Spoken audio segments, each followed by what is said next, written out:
An imposing mound towers over the swamp's bottomlands. It's called the Great Temple Mound. Ocmulgee National Monument also preserves what was once an ancient city. We are in the middle of a large village. Back then, I think it would have easily been judged to be a city. 2,000 to 3,000 people living in this immediate vicinity. And from this, we can learn a lot about how they were organized socially.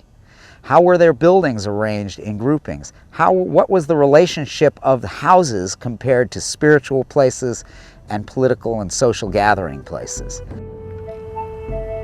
One of those special places is a reconstructed earthen lodge, the ceremonial building where the ancient city's people and spiritual leaders met to conduct business and perform religious ceremonies. Inside, a large bird effigy was carved into the lodge's 1,000-year-old floor. The people that lived here were part of the Mississippian culture that formed a vast interconnected network of cities, spanning the entire eastern half of the United States.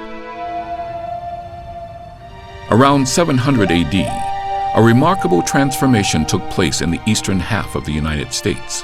Stephen Rudolph has been studying this change in the Native American economy. The Mississippians showed up around the year 900, and they arrived with a different cultural idea.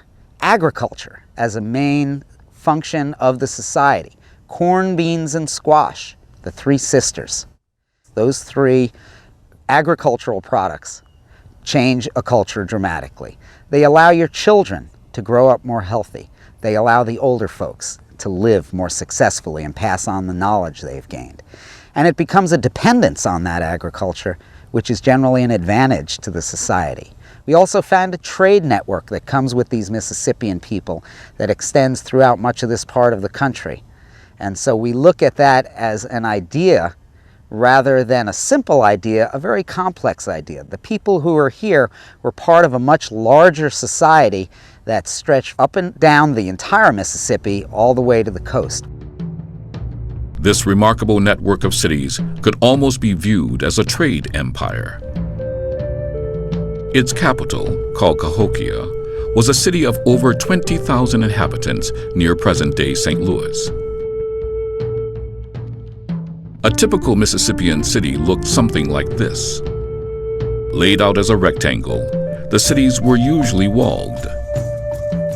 Outside of the palisades were the agricultural areas. Unlike European cities, at the center was a large open space, common grounds where games could be played. On one side of the open space were the living quarters of the average citizen. The other side was reserved for the elite ruling and religious classes. Finally, every city had a number of large pyramidal, ceremonial, and burial mounds. Structures that, if they had been made of stone, would have been among the great wonders of the ancient world. At about the time the Europeans arrived in the New World, all the great civilizations of North America were in decline. Still, when Hernando de Soto on his journey of discovery in 1539 encountered Mississippian cities, he described them as urban complexes of incomparable splendor. His descriptions were thought to be pure fancy. We're just beginning to understand the remarkable accomplishments of the Mississippian people.